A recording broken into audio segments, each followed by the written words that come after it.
I'm back in Ireland, and while I was away in Texas, I kept some immaculate lists because, as you guys know, I love an owl list. It helps keep my brain head organised. Before I get into said list, please do be sure to subscribe, because 70% of the people who watch my videos apparently don't, according to the whole analytic thing, so if you want to. A whole lot of this list is generalizations. There are, of course, exceptions to the rules that aren't rules. If they were rules, there wouldn't be exceptions. On this list, I'll be using pictures that I took off the internet a lot because sometimes things would happen so fast we just didn't get pictures of them, so yeah. So the 10th weirdest thing that I saw in Texas that I've never seen before in my whole life was competing churches. So you'd be driving along and you'd see a Lutheran church next to a Baptist church, and they're very different to Irish churches, generally speaking. So churches in Ireland tend to be really old-fashioned, stained glass windows, they smell of incense, all that kind of jam. Whereas churches in America look like these swanky buildings. They have like these Jesus Christ superstar lights on them and everything. There was one particular incident where we tried to loop back around with the car, but it just wasn't possible because we couldn't do a U-turn. Why are we going into Dallas? Do U-turn at that time. This one church that was next to this other church had a big sign outside of it, and it said, "Saving souls better than our competition," and an arrow toward the other church. And to me, that was hilarious and bizarre. But yeah, weird, mostly because it's a weird list. Up next, there was a funny thing that happened when me and producer Lenny went to get food anywhere. Whenever it got time to order the bill, the waiter, waitress, server, whatever you want to call them, would always put the bill on Lenny's side of the table. In Ireland, they tend to put the bill in between the two people and let them decide. Now, this may have just been happenstance the dozen or so restaurants that we went to, but without fail, every single one served the bill, or check as you guys would call it, to Lenny. And I actually took great pleasure in being like, "No, you're wrong. I'm paying the bill." I had heard before I went to Texas that there was a very traditional value system, and this was definitely most evident in this particular trait. Next up, the ability to turn right at traffic lights, and this took some getting used to as a passenger and as a pedestrian. Pedestrian? It makes total sense that you'd be able to proceed to turn right if there's nothing around. But literally every time I was in the car and we were doing a right turn, I was just like, oh my god, oh my god, oh my god, oh my god, oh my god, oh my god. Because it literally felt like we were breaking the law, and we were breaking the traffic light. But it's okay there. It makes sense. It does make sense. Next up, this was one I said a bunch of times on the trip that I wish I'd gotten a picture of. But literally, these things were upon us and then they were gone. The hilarious billboards that I saw in Texas. You do get witty advertising on Irish billboards, but nothing like I had seen in Texas. We had a lot of long car journeys, and these billboards kept me super engaged and amused. They were pretty effective too, like it did get things in your head. It reminded us that we needed to go to Buc-ee's, which we did. But I had to wonder, could they be very distracting for drivers at times? Like they're so amusing, you could be like, oh, that's so funny. I don't know, just a thought, maybe that never happens. Also, we noticed in Texas people don't beep their horn that much. Maybe they beep it excessively in Ireland and I haven't noticed because I live in Ireland, but we only heard car horns beep like 3 times when I was there, so yeah, just an observation. This next one makes me really happy. You could see dogs just walking into shops, and no matter how many times I saw it, I really couldn't get used to it, but I loved it. They were just walking around like little people, just walking in. And I've said it before, I definitely think America is more progressive and dog-friendly than Ireland. Ireland is getting there. We've brought in a new law that allows you to bring dogs into certain establishments, so that's good. And people even bring their dogs to offices now, a little bit in Ireland. But in Texas, it seemed to be more, the dogs were assumed to be allowed to be in the stores than they were assumed to not allowed to be in the stores. Now, maybe these people were just brazenly breaking rules and walking in with their dogs, but nobody seemed to bat an eyelid, and I thought that was cool, because I'd like to walk in with my pupper. Do you want to go shopping? Oh. Okay, this next one is going to sound weird, and even when I tried to explain it to Lenny on the trip, he didn't get what I was saying, but I know what I mean. Cold things are cold in Texas. Okay, I know it sounds weird, just bear with me.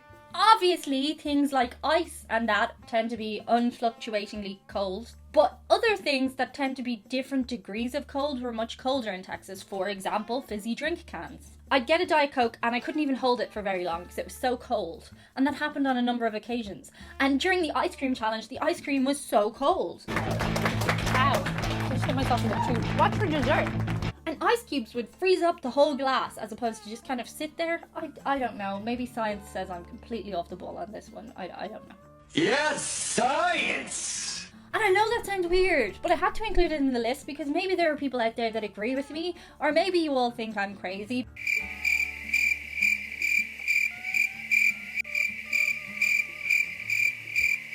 But cold things are cold in Texas. So yeah, that one's, I guess, debatable, but let me know your thoughts. Coming in at number 4, flags are everywhere. Now, in America, flags are everywhere anyway, but in Texas, flags are everywhere. The Texans put flags on things that don't even necessarily need flags. But it's lovely. They're very proud to be Texan, and it was pretty cool. We played Spot the Flag a good bit in the car, and then it was too easy of a game, so we kind of stopped playing it after the first day. Suffice to say, Texans like being Texans, and they have flags to display such. This next one is potentially debatable again, because I'm sure there are exceptions to the rule, but the cemeteries that we saw all were very uniform. We passed about 3 cemeteries when we were driving. I'm sure we passed more, but I noticed 3. And they were like the cemeteries you see in the movies. They were really uniform. They all had these crucifix gravestones that matched, and they were all exactly the same height and the same type of stone and stuff. In Ireland, the cemeteries tend to be very all over the place, and each tombstone is unique and different. And I'm sure that's the case in parts of Texas, but these particular ones were unlike anything I'd ever seen before in my life, in real life. And I'd imagine knowing exactly what type of stone to put on top of a grave when someone dies is almost soothing in a way, as opposed to having to make a big decision about the type of stone and all that kind of thing. I don't know, I guess people might find that comforting or something. Side note, do other people find it really relaxing walking around graveyards? Because I do, I find it like really nice or something, but it seems morose. I like reading all the tombstones, it's interesting. And we're all gonna die someday. This next one, Lenny and I had a bit of a conversation about / debate in the car. Oh my god, she keeps changing her mind! I found in Texas, people look you in the eye and smile. Now, I'm from Dublin City in Ireland, and Lenny is from the countryside, so he said it was a city thing. In Dublin, people tend to look at you, but kind of not into you, if that makes any sense. Whereas he said in the countryside it's a lot more common for people to be like that, which I guess is probably fair. Let's be honest, us Dubs are always a bit suspicious when we first meet someone. Anyway, everywhere we went in Texas, I'd look up and people would look right back at me, into me. They'd look into me and they'd be like, it looks creepy when I'm doing it in this context, but it was actually really lovely, I swear. And I'd heard that people in Texas are friendly, but this definitely proved that theory. And coming in at number 1, the number 1 weird thing, you may have guessed it if you've watched the other videos, that I found when I first went to Texas was the bats. What? What's that about? What? So we were just walking around Houston and all of a sudden this thing came flying toward my head.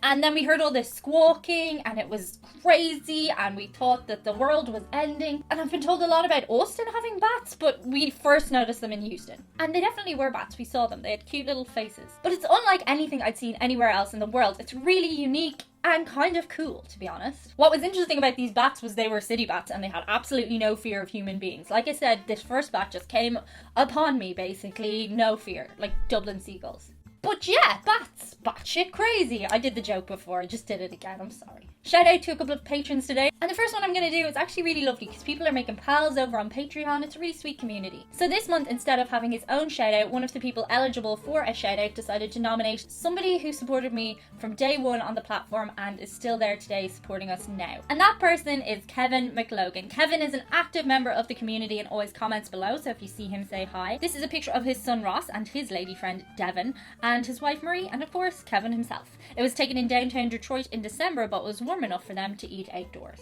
My friend Eric would like us to shout out the ASPCA this year. They're doing a lot of good work, especially around Christmas time, so do check out their site if you can. And that's it. Feel free to engage with one another in the comments in a respectful way, and I'll be back with you later in the week for some more reflecting on Texas, I guess we'll call it. I don't know, that sounds really deep and meaningful. So coming in at number 10, really, maybe they just beep it. Shut up! Guess who's back? Back again. Chewy's back. Tell a friend.